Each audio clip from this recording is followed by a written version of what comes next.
7 লক্ষের বেশি ভোটে জিতেছে এবং আমার মনে হয় ও রেকর্ডের জন্য বাংলার মানুষকে আমাদের আরও কনগ্রাচুলেশন।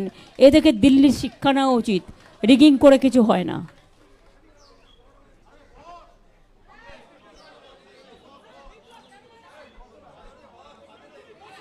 আমি প্রথমে একটু বাংলায় বলবো, কারণ আমি তো বাংলা রাজ্যের মানুষ। আমি বাংলার সকল মামাটি মানুষকে আমার অন্তরের অভিনন্দন, শুভনন্দন, ধন্যবাদ, জোহর, সালাম, সত শ্রী আকাল জি, দণ্ডবত, নমস্তে, নমস্কার, নমস্কারম, সত শ্রী আকাল সবাইকে জানাচ্ছি। আপনারাও প্রায় 3 মাস ধরে